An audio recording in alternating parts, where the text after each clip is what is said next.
Audiolibros en inglés. Cuentos clásicos, leídos en inglés. Rapunzel, by the Brothers Grimm. Once upon a time, there were a man and a woman who had long wished in vain for a child. After many years, the woman hoped that God was about to grant her desire. These people had a little window at the back of their house, from which a splendid garden could be seen, which was full of the most beautiful flowers and herbs. It was, however, surrounded by a high wall, and no one dared to go into it because it belonged to an enchantress who had great power and was dreaded by all the world. One day, the woman was standing by this window and looking down into the garden when she saw a bed which was planted with the most beautiful rampion bellflowers, known in the area as Rapunzels. It looked so fresh and green that she longed for it. After some time of pining away, the woman began to look pale and miserable. Her husband became alarmed and asked, "What ails you, dear wife?" "Ah," she replied, "if I can't eat some of the rampion in the garden behind our house, I will die." The man, who loved her, thought, "Sooner than let my wife die, I will bring her some of the rampion myself, let it cost what it will." At twilight, he clambered down over the wall into the garden of the enchantress, hastily clutched a handful of rampion, and took it to his wife. She at once made herself a salad of it, and ate it greedily. It tasted so good to her, so amazingly good, that the next day she longed for it 3 times as much as before. If he was to have any rest, her husband must at once more descend into the garden. Therefore, in the gloom of evening, he let himself down again. But when he had clambered down the wall, he was terribly afraid, for he saw the enchantress standing before him. "How can you dare," she said angrily, "descend into my garden and steal my rampion like a thief? You shall suffer for it." "Wait," he answered. "Please let mercy take the place of justice. I only made up my mind to do it out of necessity. My wife saw your rampion from the window and felt such a longing for it that she would have died if she had not eaten some." The enchantress allowed her anger to be softened and said to him, "If the case is as you say, I will allow you to take away with you as much rampion as you will. There is only one condition. You must give me the child which your wife will bring into the world.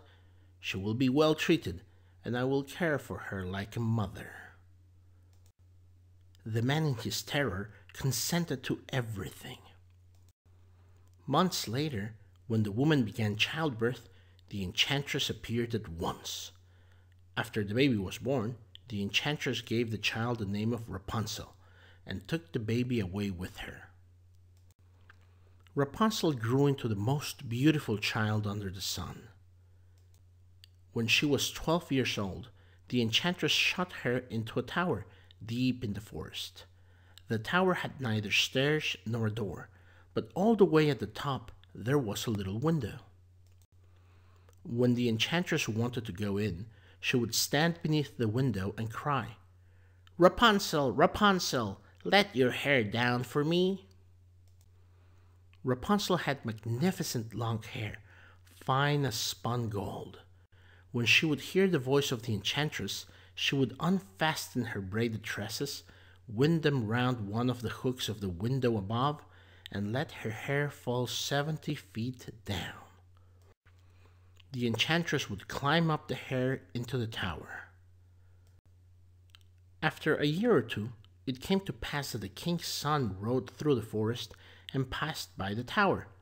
There he heard a song, which was so charming that he stood still and listened.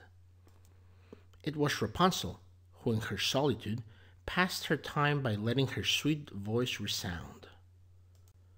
The king's son wanted to climb up to her and looked for the door of the tower, but there was none to be found. He rode home, but the singing had so deeply touched his heart that every day he went out into the forest and listened to it. One day, when he was standing behind a tree, he saw the enchantress get there and heard how she cried, "Rapunzel, Rapunzel, let your hair down for me." Rapunzel let down the braids of her hair, and the enchantress climbed up to her. "If that is the ladder by which one mounts, I too will try my fortune," he said. The next day, when it began to grow dark, he went to the tower and cried, "Rapunzel, Rapunzel, let your hair down for me." Immediately the hair fell down, and the king's son climbed up. At first, Rapunzel was terribly frightened when a man, such as her eyes had never yet beheld, came to her. But the king's son began to talk to her quite like a friend, and told her that his heart had been so stirred that it would not let him rest until he had seen her. With his words, Rapunzel lost her fear. When he asked her if she would take him for her husband, she saw that he was young and handsome, and thought, "He will love me more than old Dame Gothel does," and she said yes. She laid her hand in his and said, "I will willingly go away with you, but I do not know how to get down. Bring with you a skein of silk every time that you come, and I will weave a ladder with it. When that is ready, I will descend, and you will take me on your horse." They agreed that until that time he would come to her every evening, for the old woman came by day.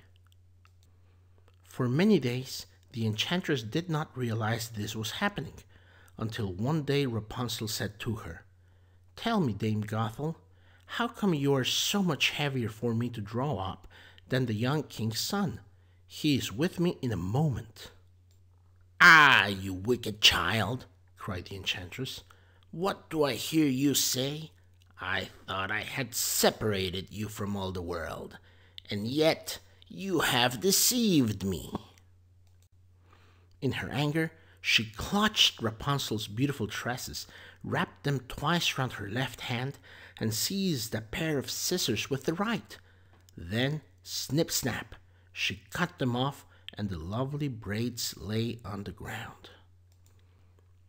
And she was so pitiless that she took poor Rapunzel into a desert, where she had to live in great grief and misery. On the same day that she cast out Rapunzel, however, the enchantress fastened the braids of hair, which she had cut off, to the hook of the window. When the king's son came and cried, "Rapunzel, Rapunzel, let your hair down for me," she let the hair down. The king's son ascended, but instead of finding his dearest Rapunzel, he found the enchantress, who gazed at him with wicked and venomous looks. "Aha!" she cried mockingly, "you would fetch your dearest, but the beautiful bird no longer sits singing in the nest. The cat has got it, and will scratch out your eyes as well. Rapunzel is lost to you. You will never see her again." The king's son was beside himself with pain, and in his despair he leapt down from the tower. He escaped with his life, but the thorns into which he fell pierced his eyes. Then he wandered quite blind about the forest, with nothing to eat but roots and berries, and did not but lament and weep over the loss of his dearest wife. Thus he roamed about in misery for some years, and at length came to the desert where Rapunzel lived in wretchedness, with the twins to which she had given birth, a boy and a girl. Far away he heard a voice, and it seemed so familiar to him that he went towards it. When he approached, Rapunzel knew him and fell on his neck and wept. Two of her tears wetted his eyes, and they grew clear again, and he could see with them as before. He led her and his children to his kingdom, where he was joyfully received, and they lived happily ever after. The end.